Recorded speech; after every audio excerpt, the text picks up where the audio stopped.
दोस्तों आज की इस वीडियो में मैं आपको पवन के बारे में बताऊंगा। यानी कि पवन बोले तो विंड के बारे में बताऊंगा कि पवन क्या होती है और इसके कितने प्रकार होते हैं, इसको किस तरीके से वर्गीकृत किया जा सकता है, इसकी क्या विशेषताएं होती हैं। ये सारी चीज़ें हम आज की वीडियो में समझने की कोशिश करेंगे। तो यहाँ पे सबसे पहला सवाल उठता है कि पवन यानी कि विंड होती क्या है। तो देखो, बहुत ही आसान शब्दों में समझते हैं।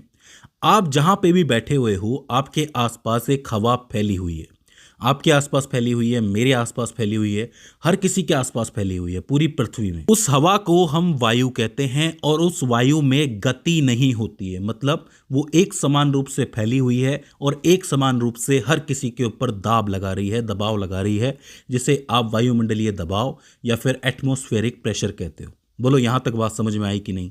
कि भाई आसपास वायु फैली हुई है, वो आप पे दाब लगा रही है। अब होता क्या है कि जो सूरज है उसकी किरणें पड़ती हैं धरती के ऊपर। जहां जहां सूरज की किरणें सीधी पड़ती हैं, वहां वहां की जो हवा है वो बहुत गर्म हो जाती है। ध्यान से समझ लो कि वहां वहां की हवा जो है वो गर्म हो जाती है। अब गर्म हवा जो होती है वो ठंडी हवा के मुकाबले हल्की होती है। आपने गैस के गुब्बारे देखे होंगे। जो गैस उसके अंदर डाली जाती है वो गर्म गैस होती है, हीलियम गैस होती है, गर्म होती है, इसलिए वो ऊपर जाने की कोशिश करती है और वो गुब्बारा जो है वो उड़ने लगता है। वही चीज़ यहाँ पे भी होती है कि भाई सूरज की किरण पड़ी है, वायु गर्म हो गई, तो वायु कहाँ जाएगी? ऊपर जाएगी। तो वायु के ऊपर जाने की वजह से यहाँ का वायु दाब कम हो गया। तो वायु दाब कब कम होता है? जब हवा गर्म हो जाती है और हवा ऊपर चली जाती है तो वायु दाब कम हो जाता है। यहाँ वायु दाब कम है, इसके मुकाबले यहाँ तो वायु दाब ज़्यादा हो गया।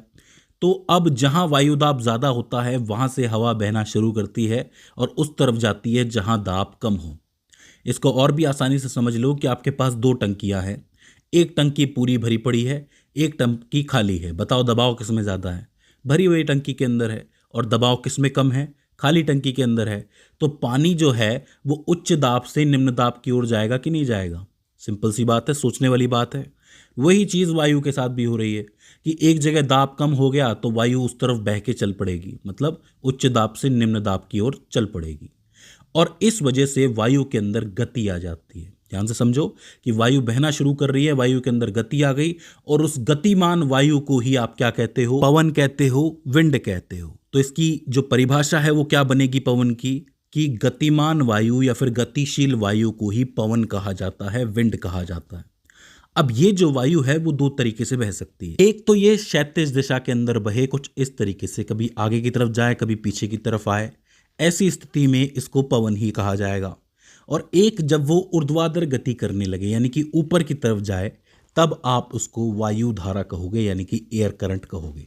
सवाल बन सकता है कि जो विंड होती है और एयर करंट होता है, पवन और वायु धारा, इसमें क्या अंतर है?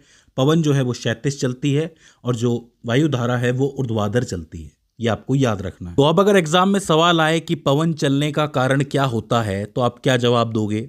कि भाई पृथ्वी के धरातल पर वायु दाब में भिन्नता के कारण पवन चलती है।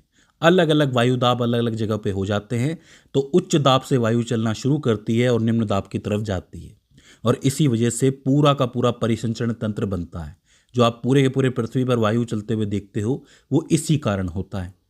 पर अब सवाल उठता है कि क्या सिर्फ वायु दाब में भिन्नता की वजह से ही वह पवन चलती है?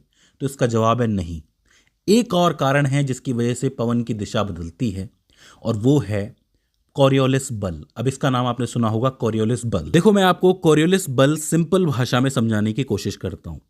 होता क्या है कि जो हमारी पृथ्वी है वो अपनी धुरी पर पश्चिम से पूर्व की तरफ घूमती है। ध्यान से समझ लो, पश्चिम से पूर्व की तरफ इसके घूमने की दिशा है। यही कारण है कि आपको सूर्योदय हमेशा पूर्व से देखने को मिलता है। कि भाई पूर्व की तरफ घूमेगी तो सूरज वहीं से आता हुआ नजर आएगा, और सूर्यास्त आपको कहाँ देखने को मिलता है? पश्चिम दिशा में देखने को मिलता है।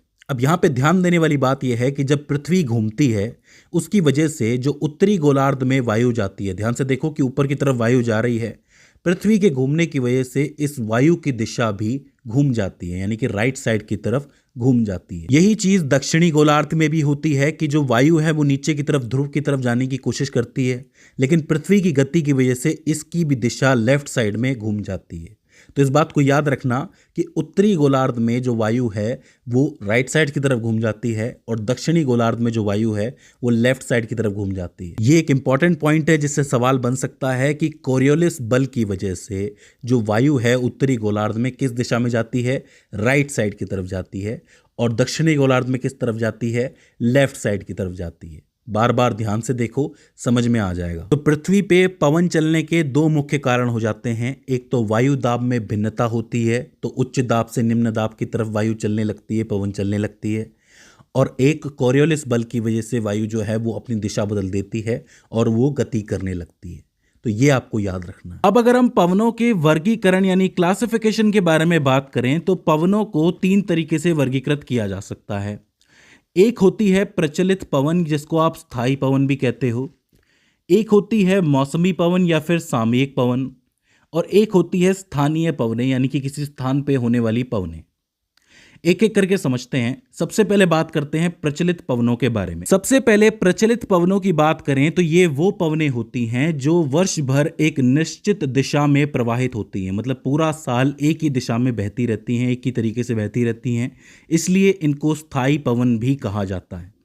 अब ये स्थायी पवन जो होती है ये भी 3 प्रकार की होती है। इनमें से एक है व्यापारिक पवनें। ये जो व्यापारिक पवनें होती हैं ये जो आपके अक्षांश है 30 डिग्री उत्तर की तरफ और 30 डिग्री दक्षिण की तरफ, इनके बीच में मेनली बहती है, जो भूमध्य रेखा है उसके पास बहती है।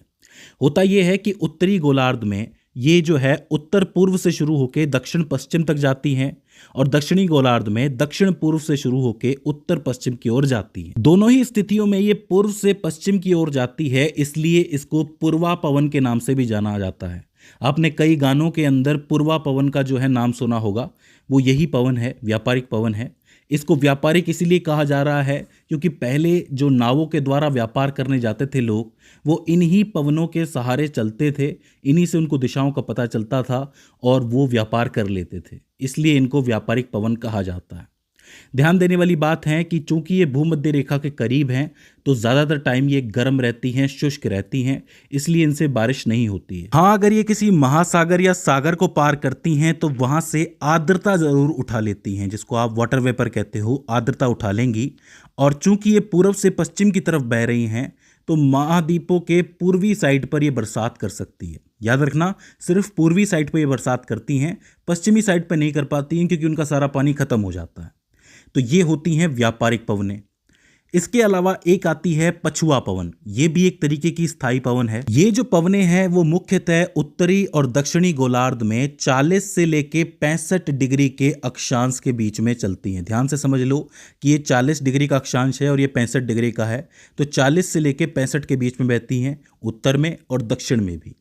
जब ये 40 पे बहती हैं तो इनको गरजता चालिसा कहा जाता है, गरजता चालिसा। जब 50 पे बहती हैं तो ये प्रचंड पचासा हो जाती हैं, और जब ये 60 पे होती हैं तो ये चीखता साठा कहलाती हैं। अब ये नाम इनको क्यों मिले हैं? देखो, गरजता, प्रचंड, चीखता, इसका मतलब क्या होता है? इसका मतलब है आवाज़ करती हैं, शोर करती हैं, और जब ये शोर करती हैं तभी इनको ऐसे नाम मिले हुए हैं। तो जब भी आपके सामने गरजता चालिसा, प्रचंड पचासा, चीखता साठा ऐसे नाम आ जाएं तो आप समझ लेना कि पछुआ पवन की बात हो रही है, जो थोड़ा ऊपर बहती हैं। किससे ऊपर? व्यापारिक पवनों से थोड़ा ऊपर बहती हैं। व्यापारिक पवनें 30 डिग्री तक ही बहती हैं और ये 40 से लेकर 65 के बीच में बहती हैं। इसके बाद तीसरा प्रकार है ध्रुवीय पवनें। इसके नाम से पता चल रहा है कि मेनली दोनों गोलार्धों के ध्रुव पे ये रहती है। ये पवनें जो हैं वो ध्रुव की तरफ से चलती हैं और पछुआ पवनों के साथ मिलके ये चक्रवात का निर्माण कर लेती हैं। जब ये दोनों आपस में मिलती हैं तब चक्रवात का निर्माण हो जाता है, तो इसे आपको याद रखना है। तो प्रचलित या फिर स्थायी पवन 3 टाइप की होती है। एक है आपकी व्यापारिक पवन, एक है पछुआ पवन और एक है ध्रुवीय पवन। ये पवनें जो हैं वो साल भर एक ही दिशा में बहती रहती हैं, इसलिए इनको स्वचालित या स्थायी पवन कहा जाता है। इसके बाद आती हैं मौसमी पवनें। जो दूसरा प्रकार है वो मौसमी पवनें। इसको आप सामयिक पवनें भी कहते हो, जो मौसम के हिसाब से, समय के हिसाब से आती हैं। इसमें सबसे पहले होती हैं मानसूनी पवनें। ये वो पवन होती हैं जो अपने साथ मानसून लेके आती हैं।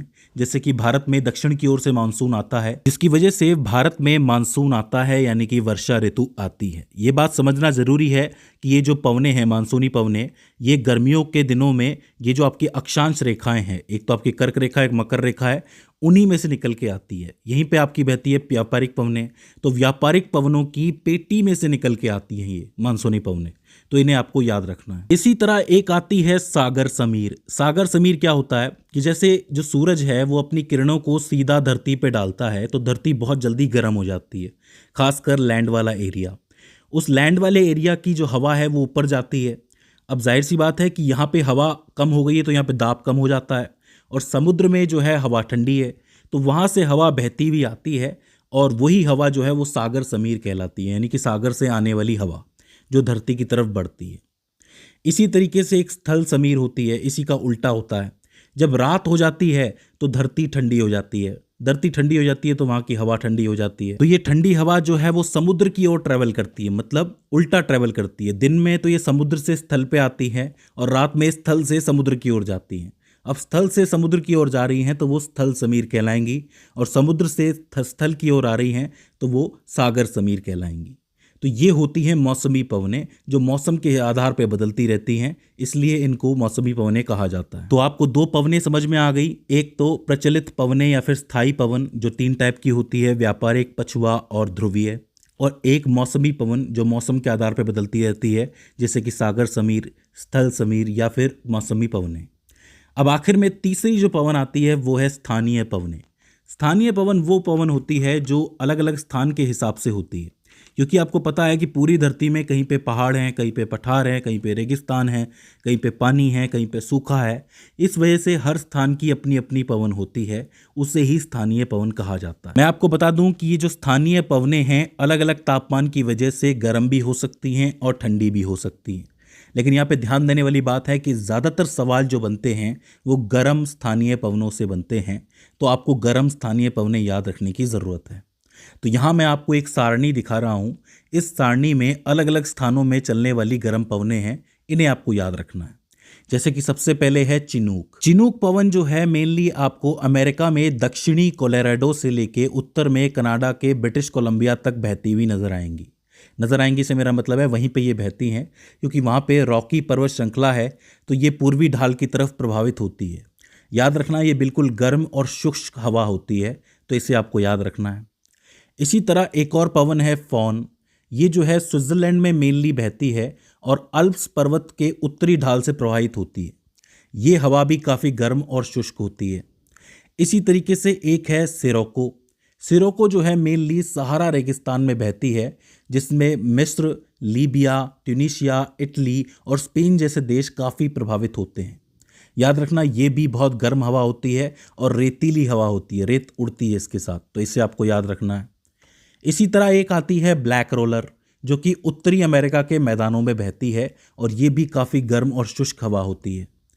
इसी तरह एक आती है लू। ये जो हवा है मेनली भारत और पाकिस्तान के इलाकों में बहती है। हम लोग कहते हैं ना कि लू लग गई है।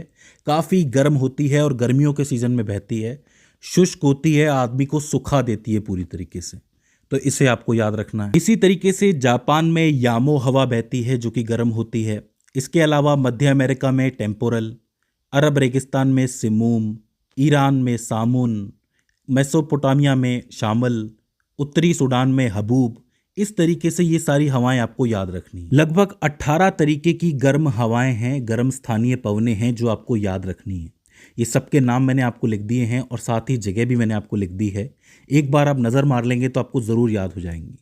हो सकता है कि कुछ नाम जो हैं वो आपको थोड़े से अटपटे लगें, जैसे कि सांता आना, खमसीन, जोंडा, हबूब, लेकिन 1-2 बार प्रैक्टिस करने पे आपको ज़रूर याद हो जाएंगे। तो इस पूरी सारणी का आप स्क्रीनशॉट ले लेना, बहुत ही इंपॉर्टेंट है, पूछा जा सकता है। तो दोस्तों ये हो जाती हैं पवनें और पवन के प्रकार, उसका वर्गीकरण। आई होप आपको समझ में आया होगा। मैंने कोशिश की है कि मैं आपको आसान से आसान भाषा में ये चीज़ समझा सकूं, और मुझे उम्मीद है कि आपने कुछ ना कुछ नया ज़रूर सीखा होगा इस वीडियो से। अगर इसके बाद भी इसके अंदर आपको कोई क्वेरी आती है, कोई दिक्कत आती है, तो आप हमें कमेंट सेक्शन में पूछ सकते हो। तो दोस्तों आज की इस वीडियो के अंदर बस इतना ही। See you in the next one.